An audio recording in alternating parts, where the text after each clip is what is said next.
కర్ణాటక ముఖ్యమంత్రిగా యడ్యూరప్ప ప్రమాణ స్వీకారం చేశారు. రాజ్ భవన్లో యడ్యూరప్పతో గవర్నర్ వాజుభాయ్ వాలా ప్రమాణ స్వీకారం చేయించారు. యడ్యూరప్ప ఒక్కరే ప్రమాణం చేశారు. బలం నిరూపణ తర్వాత మంత్రివర్గాన్ని నియమించే అవకాశాలు ఉన్నాయి.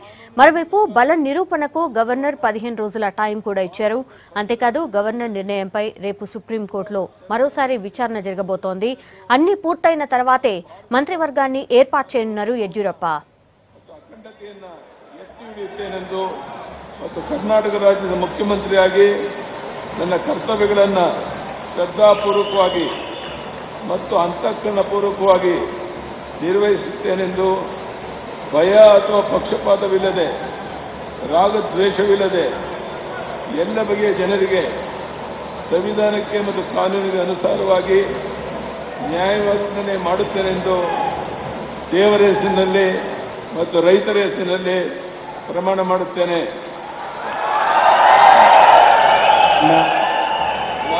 ನಾನು ಬಿಎಸ್ ಯಡಿಯೂರಪ್ಪ ಎಂಬ ಹೆಸರಿನ ನಾನು ಕರ್ನಾಟಕ ರಾಜ್ಯದ ಮುಖ್ಯಮಂತ್ರಿಯಾಗಿ ನನ್ನ ಪರ್ಯಾಲೋಚನೆಗೆ ತರಲಾಗುವ ಅಥವಾ ನನಗೆ ತಿಳಿದು ಬರುವ ಯಾವುದೇ ವಿಷಯವನ್ನು ರಾಜ್ಯದ ಮುಖ್ಯಮಂತ್ರಿಯಾಗಿ ನನ್ನ ಕರ್ತವ್ಯಗಳ ಯುಕ್ತ ನಿರ್ವಹಣೆಗೆ ಅಗತ್ಯವಾಗಬಹುದಾದ ಸಂದರ್ಭದಲ್ಲದೆ ಅನ್ಯಥ ಯಾರೇ ವ್ಯಕ್ತಿಗೆ ಅಥವಾ ವ್ಯಕ್ತಿಗಳಿಗೆ ಪ್ರತ್ಯೇಕವಾಗಿ ಅಥವಾ ಪರೋಕ್ಷವಾಗಿ ತಿಳಿಸುವುದಿಲ್ಲ ಅಥವಾ ಬಹಿರಂಗಪಡಿಸುವುದಿಲ್ಲ ಎಂದು ದೇವರ ಹೆಸರಿನಲ್ಲಿ ರೈತರ ಹೆಸರಿನಲ್ಲಿ ಪ್ರಮಾಣ ಮಾಡುತ್ತೇನೆ.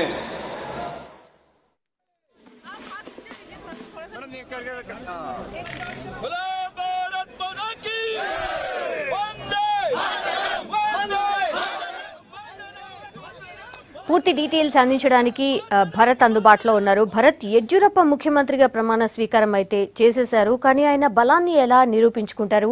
బీజేపీ నెక్స్ట్ ప్లాన్స్ ఏంటి?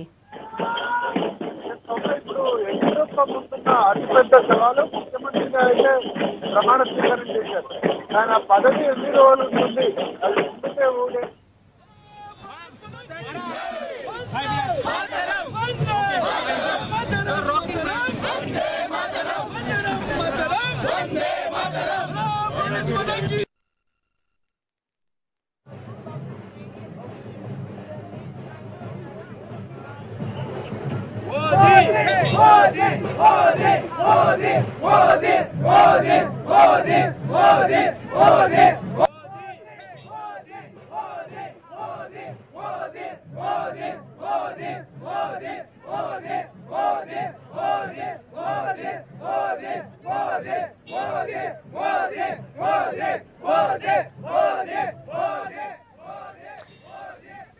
యా భరత్, అప్డేట్ ఏంటి?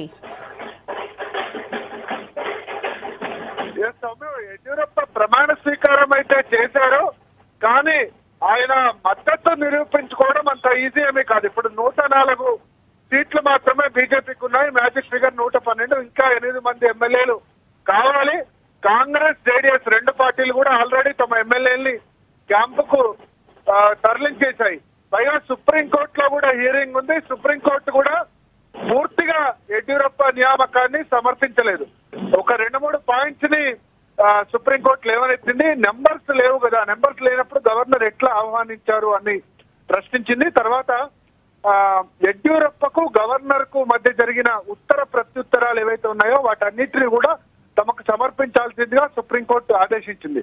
సో రేపటిలోగా యడ్యూరప్ప కూడా జవాబు ఇవ్వాల్సి ఉంటుంది. ఎట్లా ఆయన మద్దతు తీసుకొస్తారు 112 మంది ఎమ్మెల్యేలు అన్నది సుప్రీంకోర్టుకు లీగల్ బ్యాటిల్ చేయాల్సి ఉంటుంది. అదేవిధంగా ఎమ్మెల్యేలను కూడా సమీకరించాల్సి ఉంటుంది. కాంగ్రెస్, జేడీఎస్ ఆల్రెడీ రిసార్ట్స్ తలరించాయి. అందరు ఎమ్మెల్యేలు కూడా తమతో ఉన్నారని చెప్తున్నాయి. నిజానికి నిన్న సిఎల్పి మీటింగ్ సమయానికి దాదాపు 70 మంది వచ్చారు, కానీ మిగతా ఎమ్మెల్యేలు కూడా అందరూ కూడా తమతో వచ్చారని కాంగ్రెస్ పార్టీ అంటోంది.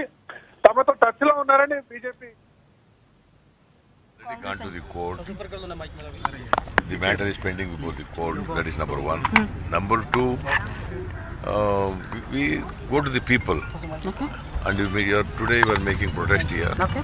And we will go to the people and we will tell the people how the BJP people is supporting Constitution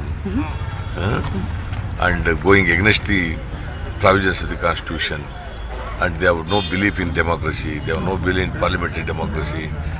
See, all these things will take people. Thank you, sir.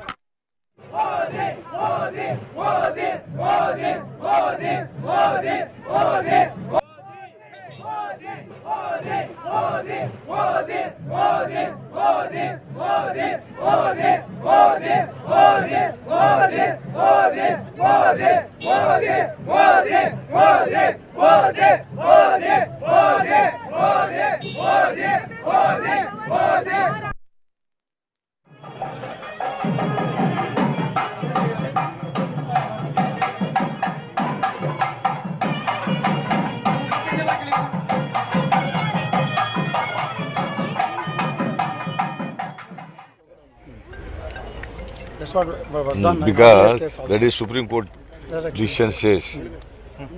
What Supreme Court decision says?